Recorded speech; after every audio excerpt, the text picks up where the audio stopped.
What if you could turn every disagreement into an opportunity to strengthen relationships, build trust, and lead with confidence? Conflict.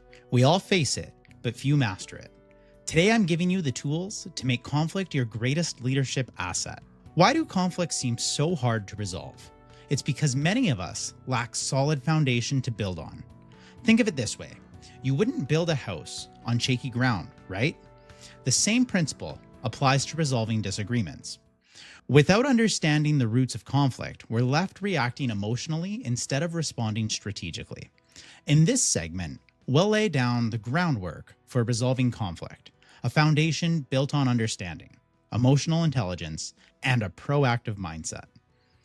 This foundation isn't just about resolving conflicts. It's about transforming the way you handle disagreements, create stronger relationships, and driving personal growth. Before we dive into strategies, let's talk about what makes conflict resolution effective. At its core, conflict resolution is about three things: understanding the psychology of conflict, developing emotional intelligence, and adopting a proactive mindset. Each of these pillars contributes to a stable, effective approach to resolving disagreements. Let's break them down one by one and explore why they're essential. Have you ever found yourself in a heated argument only to look back and realize it wasn't even about the issue you were arguing about? That's because most conflicts stem from deeper, hidden causes, unmet needs, misaligned goals, and emotional triggers. When we address only the surface issues, we're essentially trimming the leaves of a weed rather than pulling it out by the roots. To resolve conflict effectively, we must first understand the psychology behind it. At its heart, conflict is about unmet needs. The need for respect, recognition, security, or belonging. When these needs go unmet, people respond emotionally, often without realizing what's driving their behavior. For example, a disagreement over deadlines at work might not be about the deadlines at all. It could stem from one person feeling undervalued or another fearing failure. Recognizing these deeper needs can completely change the way we approach conflict. Another layer to consider is perception. Every conflict is filtered through our personal biases, experiences, and assumptions. This is why two people can experience the same situation so differently. For instance, let's say someone interrupts you during a meeting. You might perceive it as disrespectful, but they might see it as enthusiasm to contribute. Understanding these differences in perception allows us to respond thoughtfully rather than react impulsively. Take a moment to reflect on a recent disagreement. What emotions came up for you? Recognizing these patterns in your own experiences is the first step to understanding the psychological roots of conflict. Emotional intelligence, or EQ, is the ability to recognize, understand, and manage your own emotions while also being able to empathize with and the influence.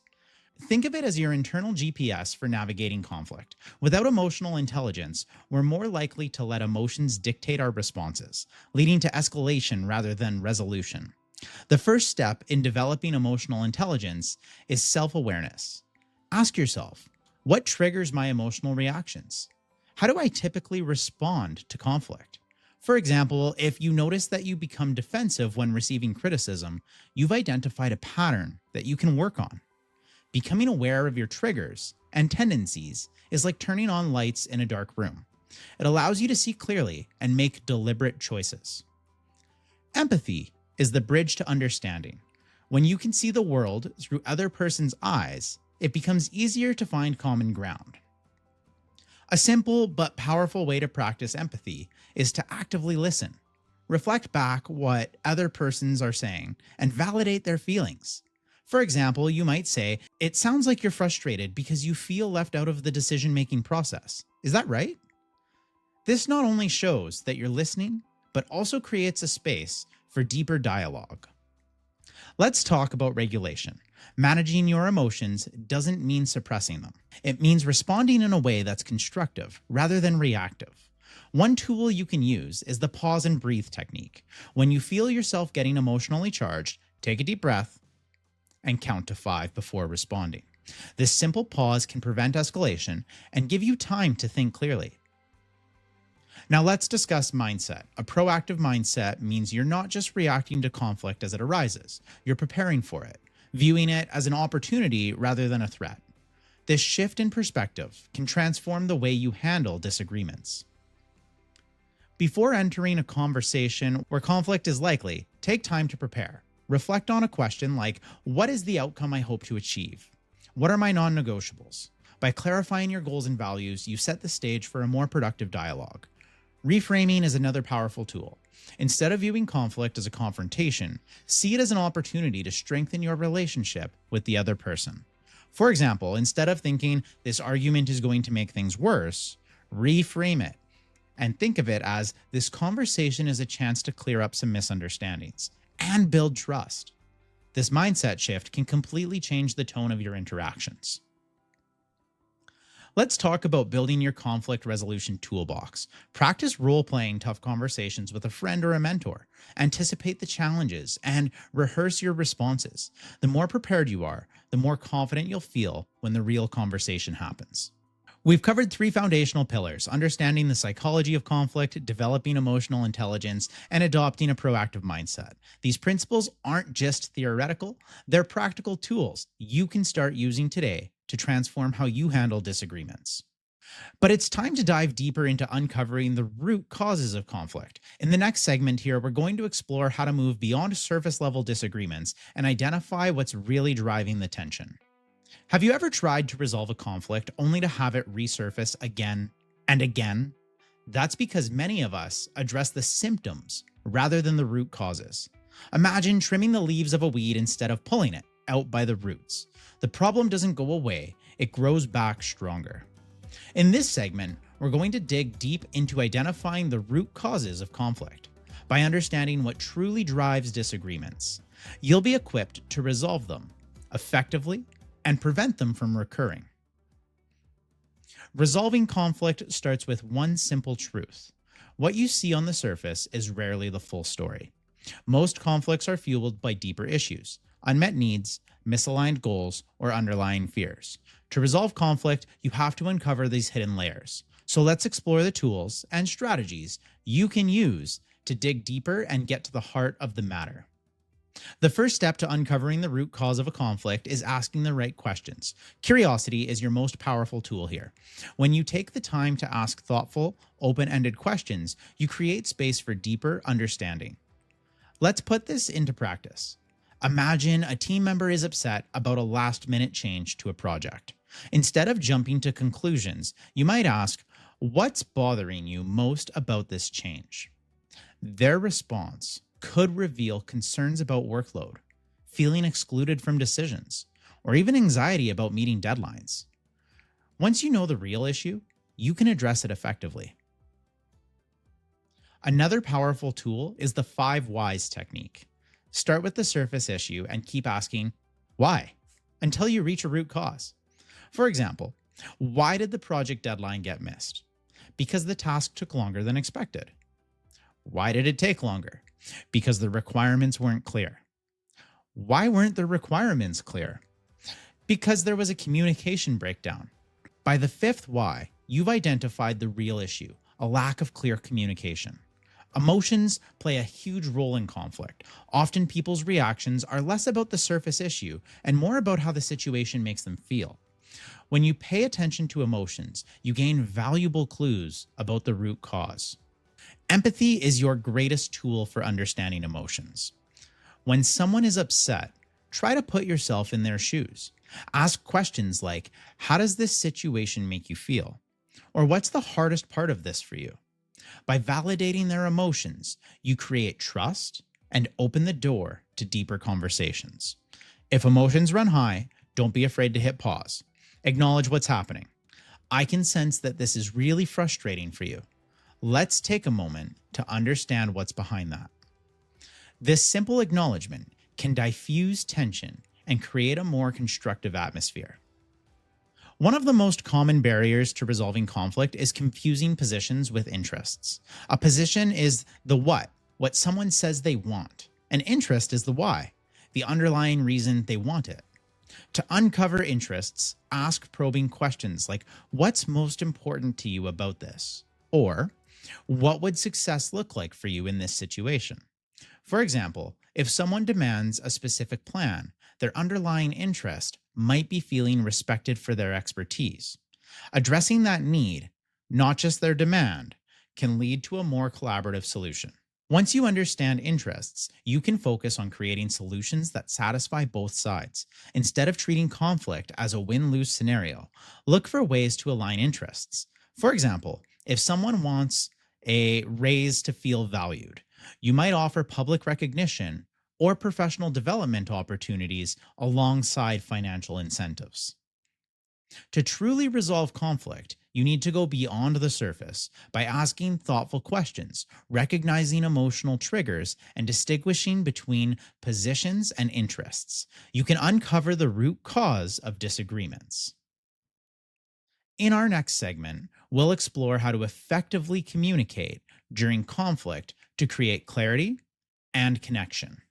Conflict resolution often succeeds or fails at one key point: communication. Words have the power to inflame or to heal, to create clarity or deepen misunderstandings. In this segment, we're focusing on mastering effective communication during conflict. By the end of this section, you'll know how to listen actively, speak assertively, and manage the emotional undercurrents that often complicate difficult conversations. Good communication isn't just about saying the right things. It's about creating an environment where understanding can flourish. This means being intentional with how you listen, what you say, and how you navigate emotions during conflict. Let's explore 3 key skills: active listening, assertive speaking, and managing emotional undercurrents. When was the last time you felt truly heard? Active listening is one of the most powerful tools in conflict resolution, yet it's often overlooked. People tend to focus on what they want to say rather than understanding what's being said to them. But when you truly listen, you open the door to resolution. Here's how you can practice active listening in conflict. First, focus entirely on the speaker. Put away distractions and make eye contact. Then, reflect back what you hear. For example, it sounds like you're upset about the way the decision was made. Is that right? This not only ensures that you understand, but also makes the other person feel valued and heard. Active listening does more than just clarify misunderstandings. It de-escalates tension. When people feel heard, they're more likely to lower their defense and engage in productive dialogue. In fact, listening often solves half the problem before you even begin proposing solutions. While listening is essential, so is expressing yourself clearly and respectfully. Assertive speaking is not about dominating the conversation. It's about communicating your thoughts, feelings, and needs in a way that invites collaboration. For example, instead of saying, "You always interrupt me," try, "I feel frustrated when I don't get to finish my thoughts during meetings." Notice how this shifts the focus from blame to collaboration. Another example, instead of saying, "You're not doing your part," try, "I feel overwhelmed when tasks aren't evenly distributed. Can we work on a better plan together?" Assertive speaking isn't just about clarity, it's about balancing clarity with empathy. When you communicate your needs while showing understanding for the other person's perspective, you create a space where both sides can contribute to a solution. Even with great listening and clear speaking, emotions can still derail a conversation. Managing emotional undercurrents, both yours and the other person's, is the final piece of effective communication during conflict. If emotions start to run high, take a step back. Acknowledge what's happening. I can see that this is a sensitive topic. Let's take a moment to regroup so we can approach this constructively. Pausing gives everyone a chance to reset and ensures the conversation stays on track. Pay attention to emotional cues, both verbal and nonverbal. For example, if someone crosses their arms or raises their voice, it might signal frustration or defensiveness. Instead of reacting, try addressing it. "It seems like this is really important to you. Can you share more about why?" This not only validates their feelings, but also brings the focus back to the issue at hand. Build your own emotional resilience. Practice techniques like deep breathing or mindfulness to stay centered during difficult conversations. The more you can regulate your emotions, the better equipped you'll be to handle whatever comes your way. Effective communication is the cornerstone of conflict resolution. By mastering active listening, assertive speaking, and emotional management, you can transform even the most challenging conversations into opportunities for connection and growth.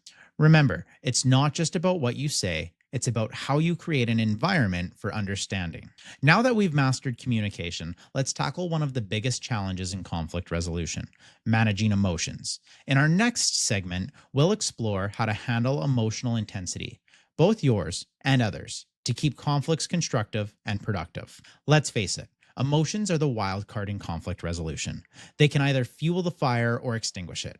How you manage your emotions and how you respond to others' emotions can make or break the outcome of any disagreement.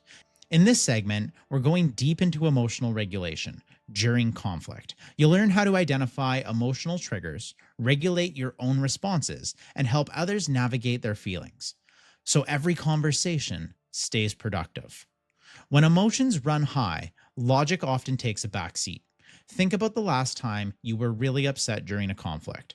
How easy was it to think clearly or respond constructively? Probably not very. That's why managing emotions is such a critical skill in conflict. By learning to recognize, regulate, and respond to emotions, both yours and others, you can keep conflicts from spiraling out of control. The first step to managing emotions is to understand what sets them off. Emotional triggers are like landmines. If you don't know they're there, you're bound to step on one. But once you identify them, you can navigate conflicts much more effectively. Take a moment to reflect. What are your emotional triggers? Maybe you feel defensive when someone questions your decisions, or maybe you shut down when you feel ignored. Write down 2 or 3 triggers that come to mind. Identifying these patterns is the first step to managing them. Just as you have triggers, so do the people you interact with. Pay attention to their emotional cues. For example, if someone becomes visibly frustrated when their ideas are overlooked, that's a sign their need for respect or recognition isn't being met. Recognizing these triggers helps you approach the situation with empathy and tact. Once you've identified your triggers, the next step is learning how to regulate your emotional responses. This isn't about suppressing your feelings, it's about responding thoughtfully instead of reacting impulsively. Let's break these down. First, pausing and breathing when you feel yourself getting worked up. Take a deep breath. I've said it a few times, but count to 5. This creates space between your emotion and your response. Next is reframing. For example, instead of thinking they're attacking me, try they're frustrated about the situation. Remove the personal from it.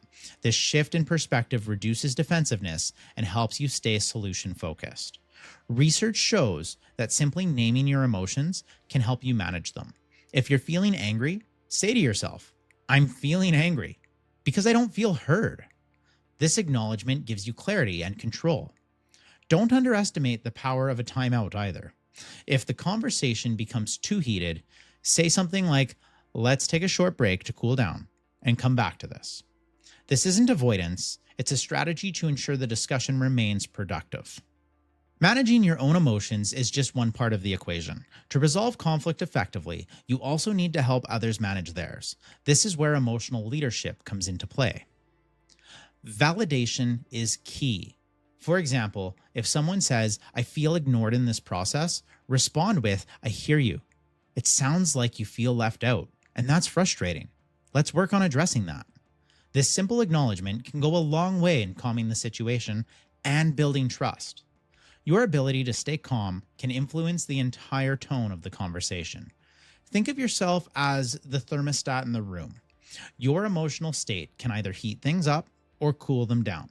By maintaining composure, you create a safe environment for resolution. Once emotions have been acknowledged and validated, shift the focus to collaboration. Ask questions like, what solution would feel fair to you? Or how can we work together to address this? This invites them to move from reaction to problem solving. Emotions are a powerful force in conflict, but they don't have to derail the process.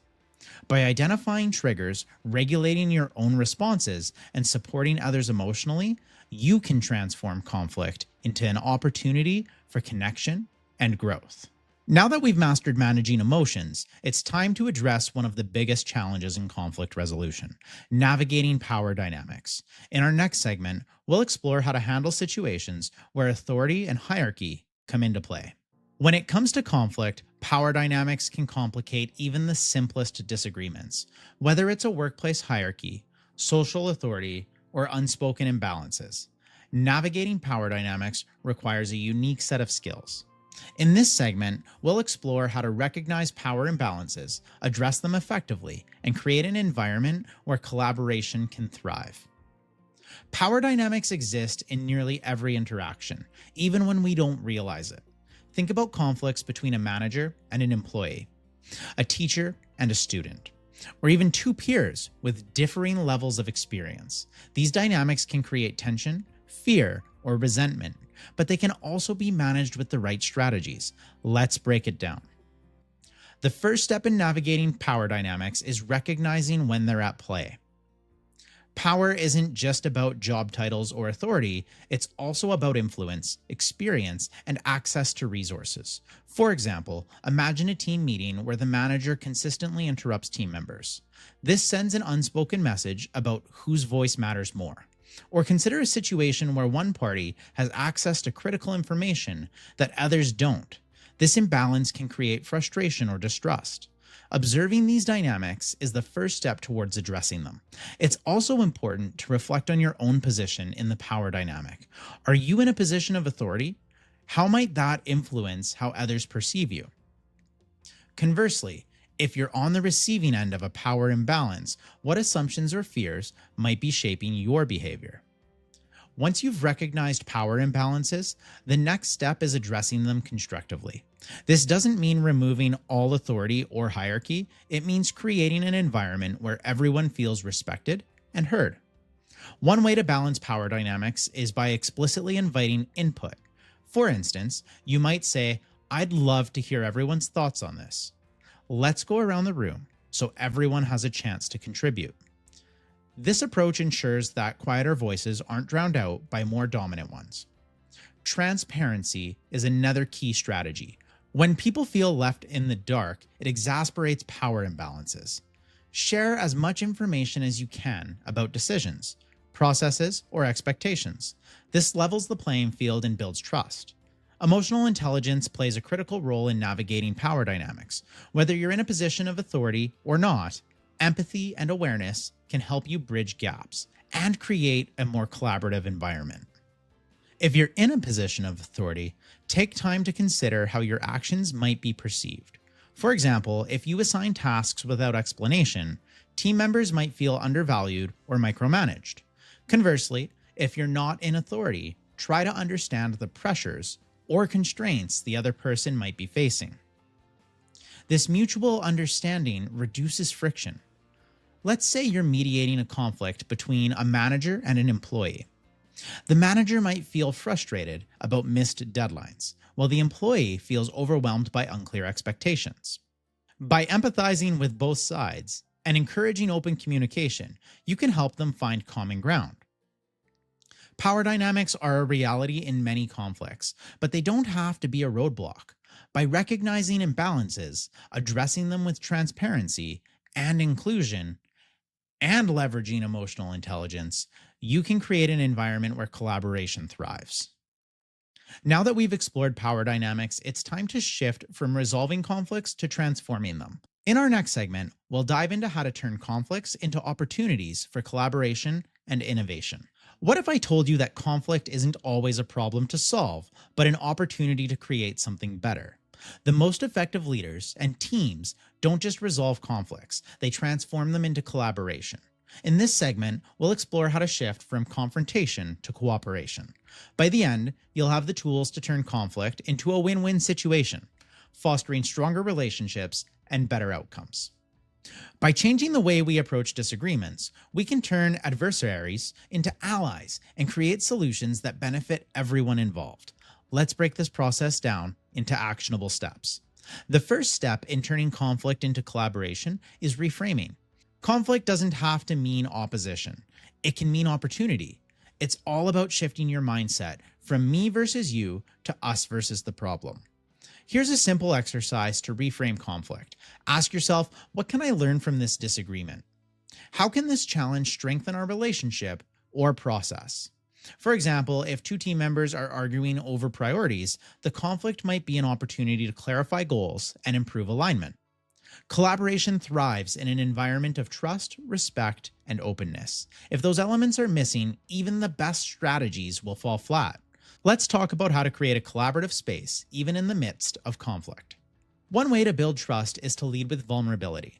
For instance, you might say, I know we've had some disagreements, but I value your perspective, and I'd like us to work together on this. This sets a tone of openness and respect. Another strategy is to acknowledge shared goals up front. We both want the best outcome for this project. Let's figure out how to get there together. Now let's talk about finding solutions that work for everyone. This is the heart of collaboration. It's not about compromising your needs or forcing the other person to give in. It's about aligning interests to create a solution that benefits all parties. Let's say you're negotiating workloads. Instead of focusing on dividing tasks evenly, you might explore what each person values most. Perhaps one person values flexibility while the other values structure. A win-win solution could involve one person taking on predictable tasks while the other handles flexible responsibilities. By aligning interests, you create solutions that feel fair and mutually beneficial. Collaboration works best when both sides contribute ideas. Use techniques like yes and to build on each other's suggestions instead of yes, but. For example, if someone proposes an idea, respond with yes, and we could also try. This approach keeps the brainstorming process constructive and forward focused. Turning conflict into collaboration isn't just about solving problems. It's about strengthening relationships, building trust, and fostering innovation. By reframing conflict, creating a collaborative environment, and aligning interests, you can transform disagreements into collaboration. Now that we've mastered collaboration, let's tackle an important element of conflict: cultural and contextual sensitivity. In our next segment, we'll explore how to adapt your approach to different situations and people for even greater success. Every conflict happens within a specific context, influenced by culture, values, and individual experiences. What works in one situation may not work in another, and being sensitive to these differences is critical for successful conflict resolution. In this video, we'll explore how to navigate cultural and contextual factors, ensuring your approach is respectful, effective, and inclusive. Cultural differences can shape how people communicate, express emotions, and perceive conflict. Add to that the unique dynamics of every situation, and you quickly realize that a one-size-fits-all approach doesn't work. To navigate these complexities, we need to develop cultural and contextual sensitivity. Culture plays a huge role in how people approach conflict. In some cultures, direct confrontation is seen as a sign of honesty and strength. In others, it's considered disrespectful. Understanding these differences is key to tailoring your approach. If you're dealing with someone from a different cultural background, take time to learn about their communication style and conflict norms. For example, in collectivist culture, emphasizing group benefits over individual gains can make your resolution strategy more effective. When in doubt, ask respectfully. For instance, you might say, I want to make sure I'm approaching this in a way that feels comfortable for you. How do you usually handle situations like this? This not only shows cultural sensitivity, but also builds trust. Context isn't just about culture, it's about the specific situation. A workplace conflict, for example, will have different dynamics than a family disagreement or a community dispute. Understanding the context helps you choose the right approach. For example, in a high-stakes workplace conflict, you might need a structured, formal approach with clear documentation. In a personal dispute, a more conversational and empathetic style might work better. Adapting your approach to the context ensures that your resolution efforts are both effective and appropriate. Sensitivity isn't just about avoiding misunderstandings, it's about leveraging differences to create better solutions. By bringing diverse perspectives into the conversation, you can build inclusive resolutions that work for everyone. To foster inclusivity, start by actively listening to all parties involved. Use neutral language and avoid making assumptions. Another example here, instead of saying, here's what we'll do, try, what solutions do you feel would be fair and effective to everyone? This small shift invites collaboration and reduces defensiveness. Let's say you're mediating a conflict between two departments with different priorities. One focuses on speed while the other values precision. By identifying shared goals, such as delivering quality results on time, you can create a solution that respects both perspectives. Cultural and contextual sensitivity isn't just a nice to have, it's a necessity for resolving conflicts in today's diverse world.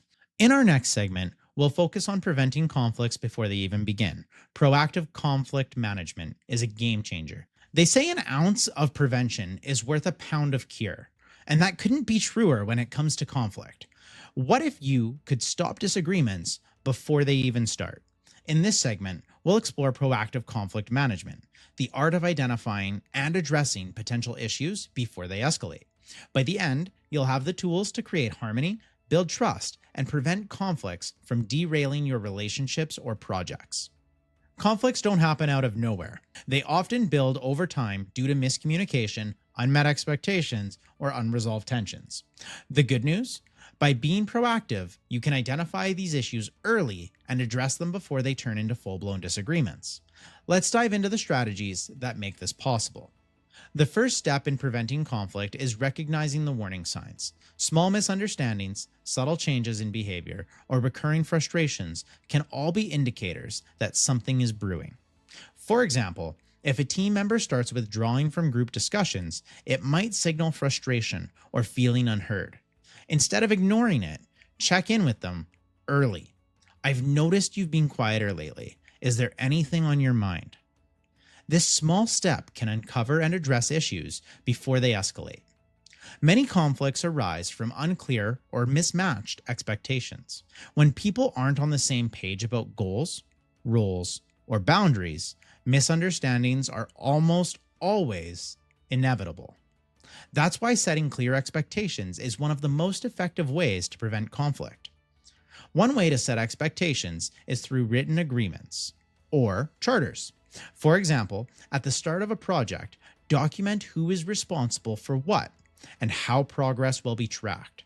Regular check-ins can help reinforce these agreements and catch any misunderstandings early. This doesn't just apply to work. In personal relationships, having open conversations about boundaries and priorities can prevent future tension. For instance, discussing expectations around shared responsibilities at home can prevent arguments down the line. Creating a culture of openness and transparency is another powerful way to prevent conflict. When people feel safe to voice their concerns or share their opinions, small issues are addressed early instead of festering into bigger problems. A simple way to foster openness is to invite feedback regularly. For example, ask your team or partner, is there anything I can do differently to make things work better? When people feel heard, they're more likely to speak up early and help prevent conflicts from growing. Remember, even minor issues can snowball if left unaddressed.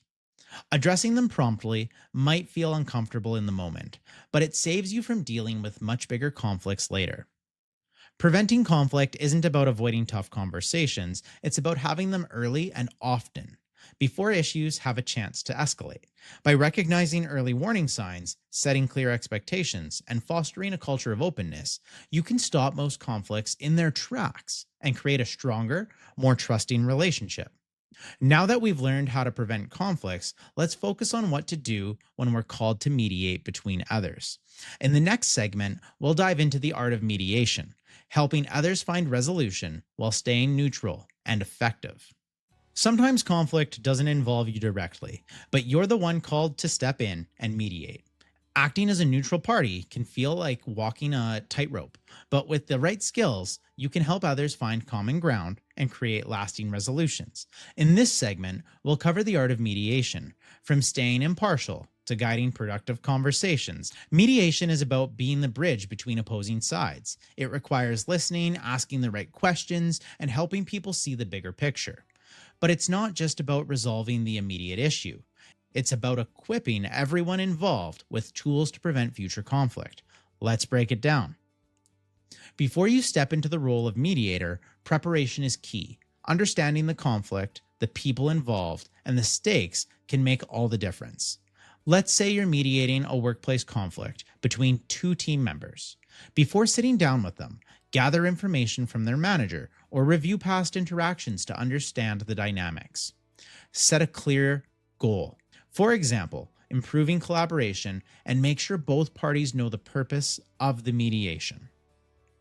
Once you've prepared, the next step is facilitating a constructive conversation.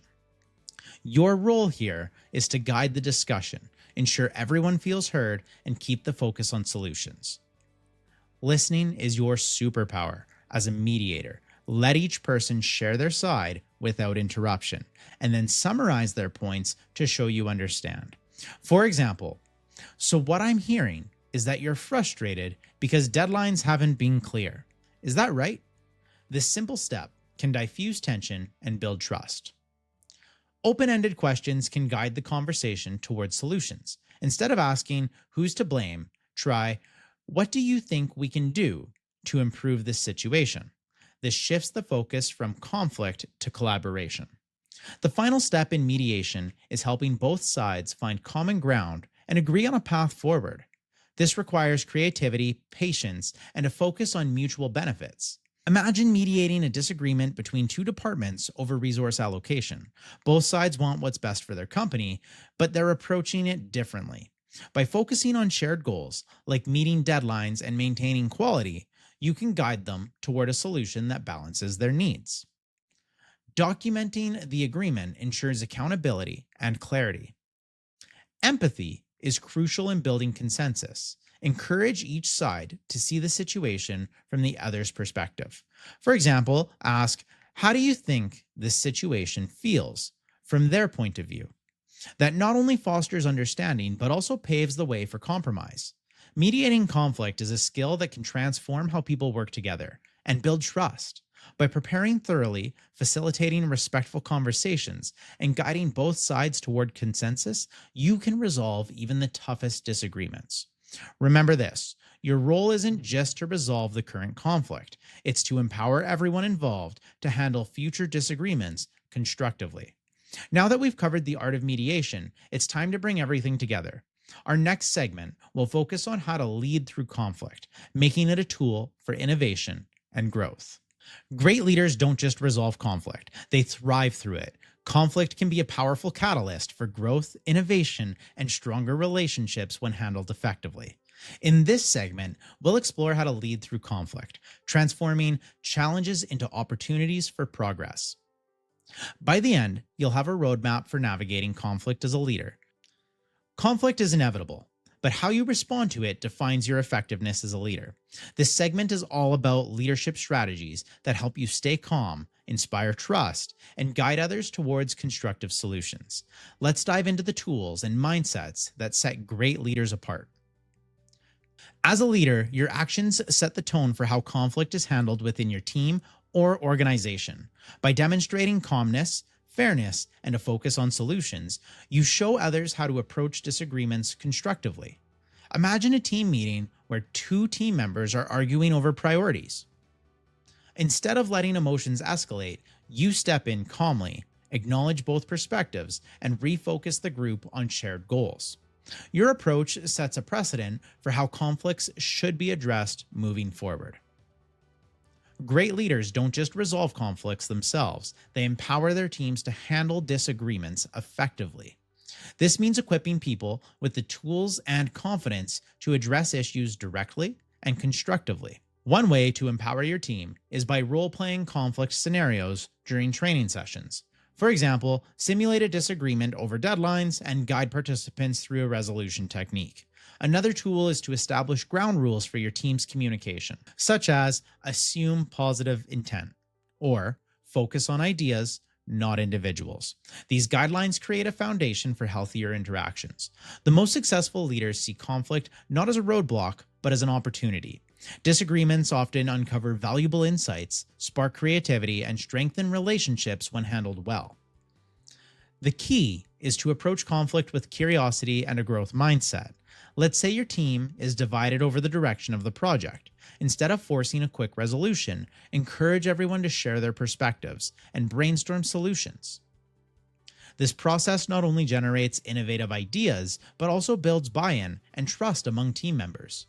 When conflicts are resolved constructively, acknowledge the progress. For example, say, "I appreciate how we worked through this disagreement together. It shows how much stronger we are as a team." Recognizing these moments reinforces a positive approach to future challenges. Leading through conflict is about more than solving problems. It's about inspiring growth, fostering trust, and building stronger teams. By modeling effective behavior, empowering others, and transforming conflict into opportunity, you become a leader who doesn't just survive challenges, but thrives through them. That concludes this masterclass, and I really encourage you to check out this next video on adversity to opportunity. It ties really well with what we just talked about.